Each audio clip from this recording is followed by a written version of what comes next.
In the National Shrine of Our Lady of the Snows, sculpted figures, all depicted as white men and women, illustrate each of the Way of the Cross's 14 steps or stations. Announcing the start of the stations is a rectangular metal sign with the Way of the Cross in curling, raised script that intersects a diagonally positioned cross. The top of the cross extends out beyond the sign's edge to rest on a pillar rising from the stone base, where a smaller metal plaque reads, "Benefactors of the missionary oblates of Mary Immaculate made possible the installation of this Way of the Cross devotional site." In collaboration with the Oblates, these benefactors allow the National Our Lady of the Snows to provide an atmosphere where pilgrims of all faiths have the opportunity to deepen their relationship with God and others. Dedicated 2018.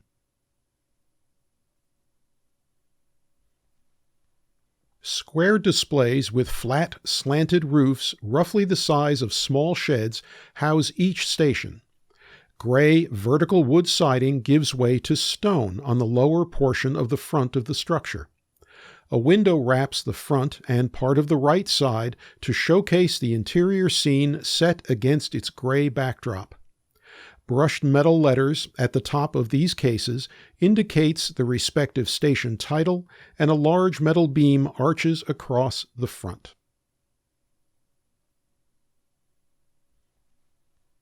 Copper-topped dome lights perched on concrete pillars illuminate the area surrounding each station as you approach, while brushed metal and wood kneeling benches set facing the cases provide a place for visitors to pray. Gray, highly textured and irregular-shaped faux rocks hide speakers, which provide accompanying audio.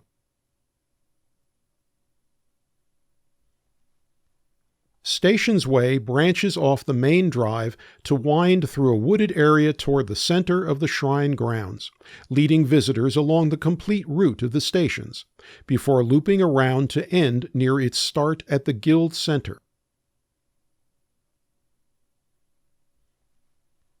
Station 1. Jesus is condemned to death. The bearded figure of Jesus, wrists bound with a rope and a crown of thorns resting atop the gentle waves of his shoulder-length chestnut hair, stands gazing downward. From his seated position on Jesus' right, a man stares ahead with a downturned mouth from under his crown of gold laurel leaves as a young boy helps him wash his hands. To Jesus' left, a man with a cloth head covering stands angled away from the others with one arm up, hand curled into a fist, and a gnarled club resting on his other shoulder. Station 2. Jesus carries his cross. Jesus stands in between two other men with both hands extended before him, while bracing a wooden cross as large as himself against his shoulder. The man on the left looks up into Jesus' face as he drapes his left arm over the end of the cross, and his opposite hand points toward it with his index finger. Standing at the ready, the man on his right hefts a rough-hewn club up over his shoulder with both hands as he faces his companion. Station 3. Jesus falls the first time. Jesus hunches forward on his knees while a man above him uses both arms to heft the cross upward. A man on the right rests a hand on Jesus' back as he leans down, head tilted, to observe the Savior with a furrowed brow. Behind the group, a Roman soldier in armor blows a horn. Station 4. Jesus meets his mother. Mary, wearing a white cloth veil and billowing blue garment, stares up into her son's face with knitted brows as she clasps her hands in front of her. Jesus reaches out to her with one hand.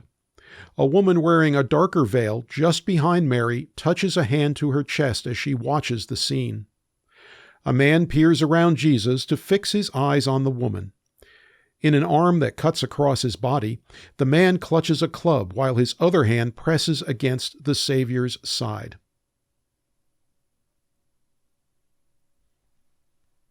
Station 5. Simon of Cyrene helps Jesus carry his cross.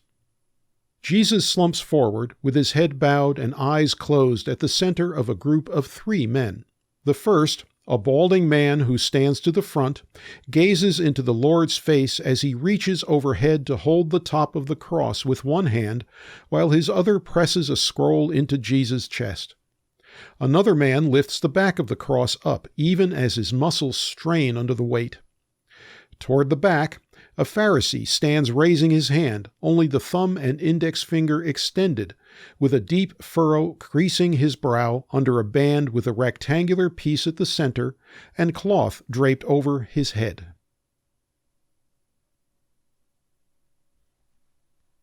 Station 6. Veronica wipes the face of Jesus. A veiled woman kneels at Jesus' feet as she presents a white cloth to him.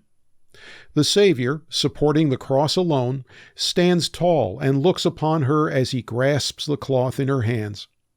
At his back, a man carrying a basket of supplies and clutching the rope belt at Jesus' waist glares down at the woman.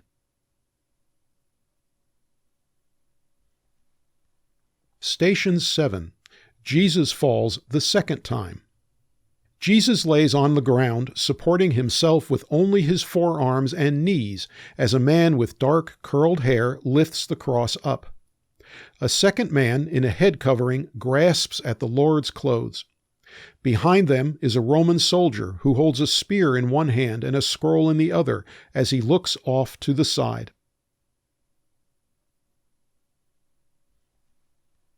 Station 8. Jesus meets the women of Jerusalem. 2 women, one kneeling with her hands clasped together and the other standing to the right holding a child, gaze up at Jesus. He stands before them with one open hand extended toward them. On the left, a man carries a club in one fist while clutching the ropes around Jesus' waist in the other as he eyes the women and child.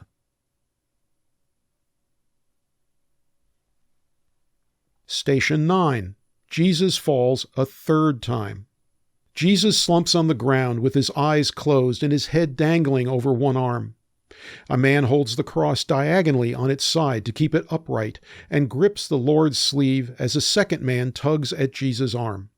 Behind them, a man with a blue hooded robe points down at Jesus as he holds a scroll to his chest.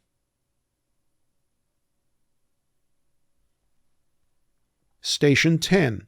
Jesus' clothes are taken away.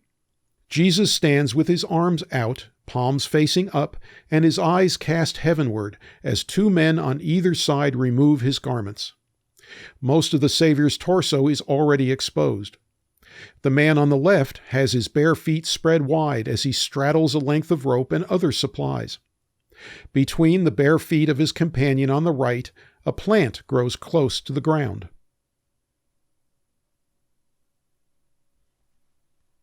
Station 11. Jesus is nailed to the cross.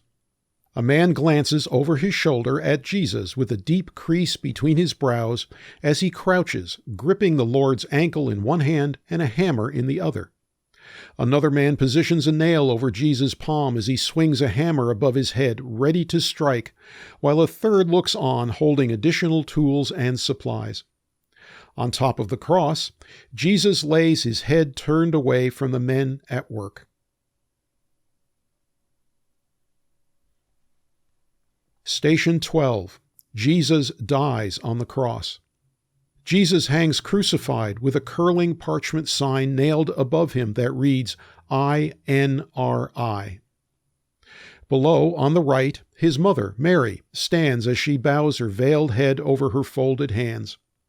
Kneeling at the Lord's feet, with long brown hair cascading down her back and face downturned, is Mary, the Magdalene, one of Jesus' disciples. Standing to the left is another disciple, whose arms are crossed over their chest.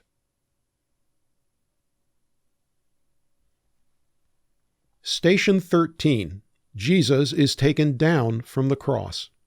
Mary, arms open and palms facing down, leans over to gaze at Jesus' limp form. His disciples rest at either end of his body, one sitting on his knees supporting the Savior's torso, but whose eyes remain fixed on Mary, while the other crouches near his feet with her hands clasped close to her chest, looking at Jesus.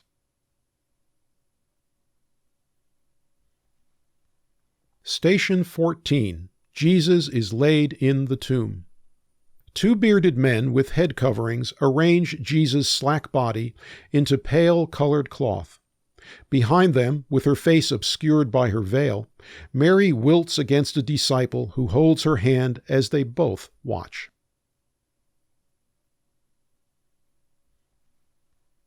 Carved in white stone and set in the center of a circular paver walkway, the three-dimensional bearded figure of Jesus kneels with his folded hands resting atop a waist-high rock in front of him. His brow is pulled upward, creasing his forehead, and his eyes gaze heavenward. His hair falls in waves on either side of his face, ending where it brushes his shoulder blades. He wears a long garment that folds and drapes gently over his body. A tan and black speckled rock with engraved serif lettering, Agony in the Garden. A separate dedication plaque nearby reads, "The Agony in the Garden is dedicated to two shrine ministries that serve people with disabilities and have been sharing the healing and the hope since their beginning. Victorious Missionaries and Radio Information Services, now known as MindsEye." The message is transcribed in Braille on the right-hand side of the plaque with the RIS logo next to it.